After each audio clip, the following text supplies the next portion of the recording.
Yun. So, magandang gabi sa inyo lahat.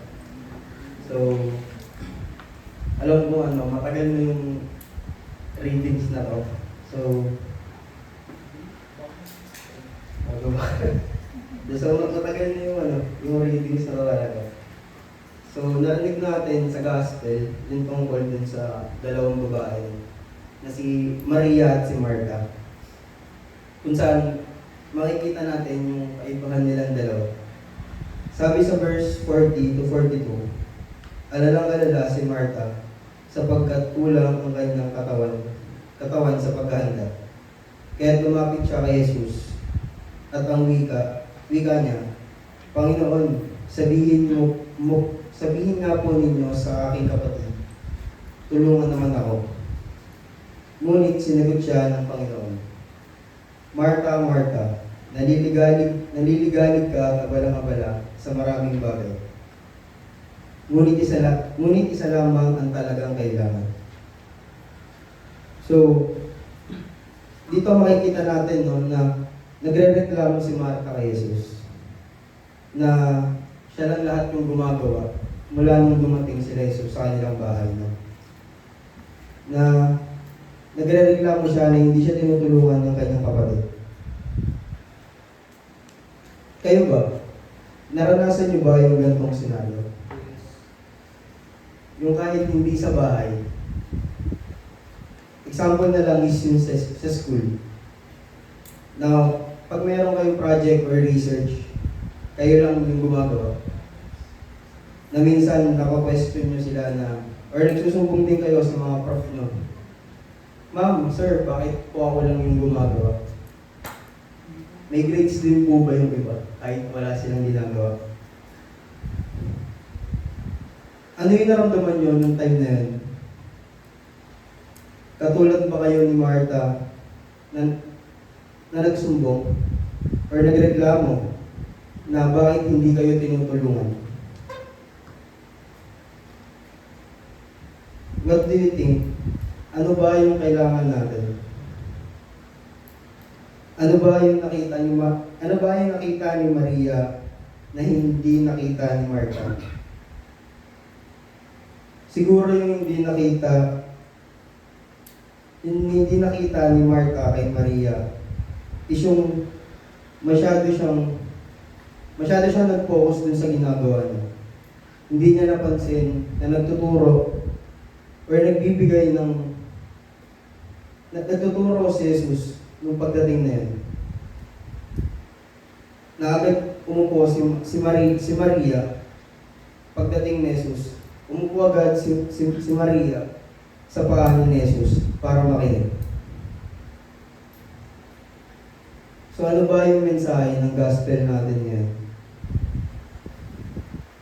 So for me, yung message sa akin ng gospel na yun is try to focus dun sa isang bagay na mas mahalaga kaysa dun sa ibang bagay.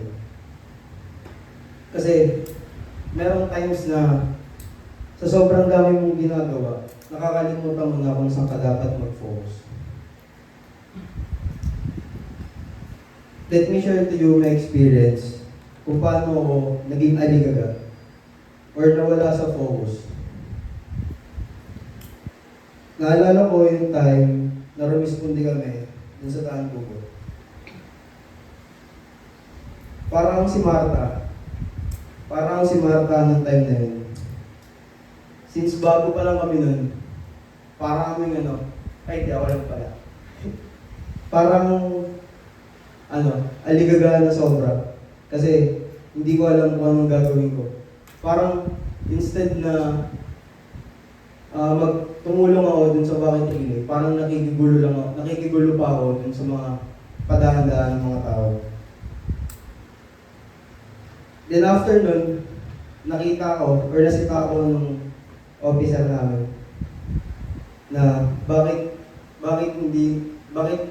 palakad-lakad ako tapos wala akong ginagawa. So, parang naging awa si Martha noong time na yun. Tapos yung officer namin, yung naging si Jesus, na ang dami mong pwedeng gawin, ang dami mong ginagawa, pero hindi naman kumbaga nakakatulong lahat ng ginagawa mo. So, after nun, pinagsabihan niya ako, mag-bakit relay na lang kayo kaysa nagkukwentuhan na lang kayo. Kasi mas madami yung time nyo after ng responde. Parang sinasabi sa akin na unahin nyo muna yung mga mahalagang bagay or unahin nyo muna yung dapat nyong gawin bago yung ibang mga bagay na kaya namang gawin after ng responde.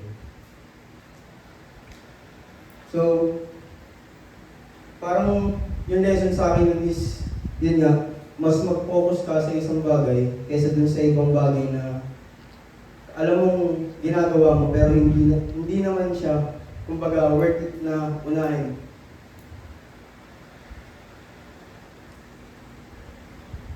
Yan. So, I encourage you all na be like Maria na lagi nandang mainig kay Jesus para sa ikabubuti natin. So, para sa guide question, ano ang nakastak sa'yo sa passage or readings? Genesis 18:1-10, Colossians 1:24-28, and Lucas 10:32-42. At bakit? Genesis 18:1-10, Colossians 1:24-28, and Lucas 10:32-42. Ay, 38-42. At bakit? Second question, sino ka sa dalawa? Ikaw ba si Martha na hindi nakikinig? O ikaw ba si Maria na laging handang makinig sa turo ni Jesus? And last, paano mo may isasabuhay? At bakit?